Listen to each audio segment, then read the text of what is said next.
Hey, what's up you guys, and welcome to the first ever YouTube video by yours truly, Astrid Cider. Today we're going to talk about Tennessee Williams, so sit back, relax, and let's get this started with a little story about a girl named Blanche.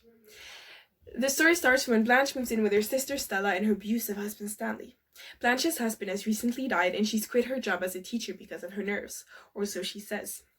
Blanche is ready to move on from the past and start her new life with her sister. Sounds like a simple story, huh? Well, you're wrong. What Blanche is desperately trying to hide is that her husband committed suicide after she found him in bed with another man.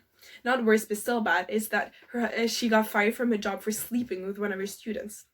Stanley finds out about this and threatens to expose Blanche. When the veil falls, Blanche goes crazy, saying that she will glass Stanley, who overpowers and rapes her. She pretty much loses her mind after this and spends the remainder of her life in an asylum. As dramatic as this story may sound, this is a classic play by Tennessee Williams. His plays seem to depict normal life, but a dramatic twist is added with themes of difficult family life. God knows Tennessee Williams did not have the easiest childhood, and by putting that part of himself in his plays, he shows work that is him through and through, which might explain his rapid ascent as a legend in the world of theatre. Tennessee Williams was born in 1911 to an alcoholic and abusive father and a smothering and overbearing mother. He also had his sister Rose, whom he was very close to, who was diagnosed with schizophrenia in her later years. He wasn't close to his parents. They did something unforgivable. In an attempt to try and cure his sister Rose from her schizophrenia, they decided on a prefrontal lobotomy, where essentially 2 metal rods are intruded through the nasal cavity to scramble and thus numb the emotional center of the brain. The surgery left Rose unable to feel any emotions and living in hospital care for the remainder of her life. Themes from his past were often present in most of Tennessee Williams' plays. But he wasn't only sharing his past, but also his present. Tennessee Williams was peculiar for a lot of different reasons.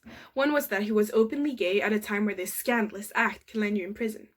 Homosexuality was seen as something to keep quiet and stay away from, so he often chose to at least have a minor character be gay. He also chose to bring to light other types of themes and subjects in his writing, often connected to his difficult past.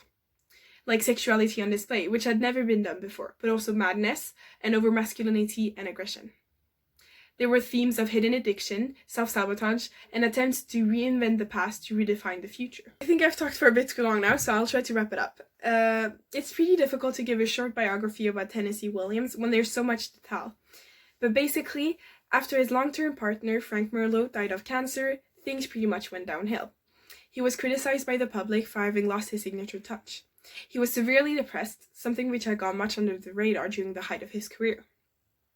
He began drinking earlier and earlier in the day and abusing medication. He died in 1983 at the age of 71 under unclear conditions, which many believe to be alcohol-related. Thank you so much for watching my YouTube video about Tennessee Williams. Don't forget to like, subscribe.